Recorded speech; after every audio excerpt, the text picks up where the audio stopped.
Mr. Chairman, today we're here to repair the trust of the governed in their government, but to repair the public trust, we have to fix the problem.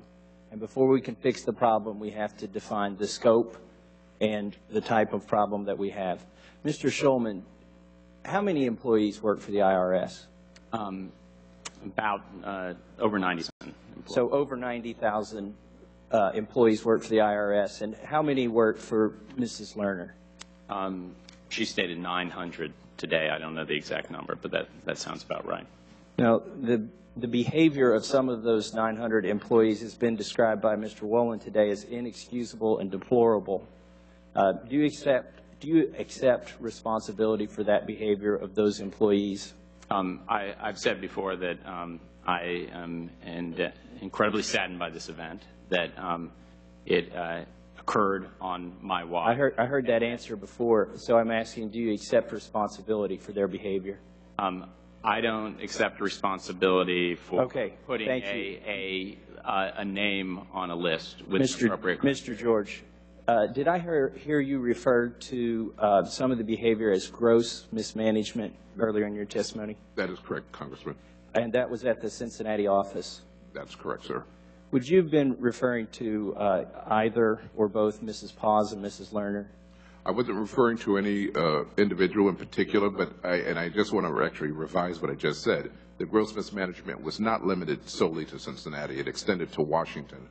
Okay. Mr. Shulman, realizing that you do not accept the responsibility for the behavior of all the employees at the IRS, do you accept the responsibility for the mismanagement that occurred at the IRS? Look, I'm very sorry that this happened while I was I understand you're sorry you said that before. Can you answer that question? I don't know generally what you're talking about. I don't accept the responsibility for every single action of every single employee of the IRS, but it did happen on my watch, and I accept that. Mr. George, you mentioned before that there were lists that were used as triggers. They were called be on the lookout lists. But some of these were used as triggers to refer cases to the fraud division or to state and local governments. Is that correct? That is correct, sir. Okay. So my constituents whose trust has been damaged in their government are now asking me, were they audited because of lists? And Mr. Shulman, can you guarantee to us here today that there were practices in place in management such that none of these audits would have been triggered by a list such as we've seen the list today? For your constituents? Yes. Look, I don't believe of it that audits were triggered because of it. Can you guarantee that they were not? No, I can't. Okay, that concerns me. We've got to fix that before we can fix the trust in the government. Mr. George, you stated that there were 143 unauthorized disclosure cases that were started in the last year?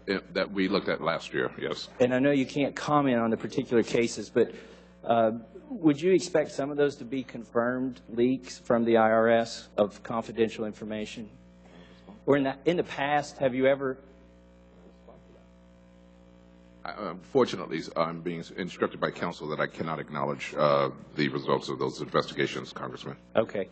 Can you acknowledge results of prior investigations? Can you acknowledge that a leak has ever been confirmed, that anybody's private information has ever been released? We don't have an answer to that, sir. Okay. Mr. Chairman, we need more hearings. We need more investigations. We need to get to the bottom of this.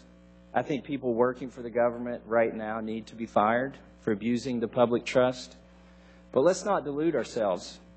We're just treating a symptom of the disease. And the disease is a bloated, abusive government that has become self-serving. We've seen that Mr. Shulman has stated he can't be held responsible for 90,000 employees. I doubt any man or woman could be held responsible for a bureaucracy that's 100 years old that has that many employees.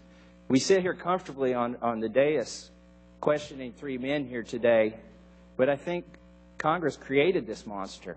We need to look inward. We have 70,000 pages of tax code, 90,000 employees that work for this bureaucracy. And a lot of this tax code is open to interpretation. I think it's ripe for corruption and abuse. And I think in order to restore trust, the public trust, we're going to have to address this issue. And I think Congress needs to take it upon itself after today to shrink the size of the IRS, to simplify the tax code, and to restore the public trust. Thank you, and I yield back.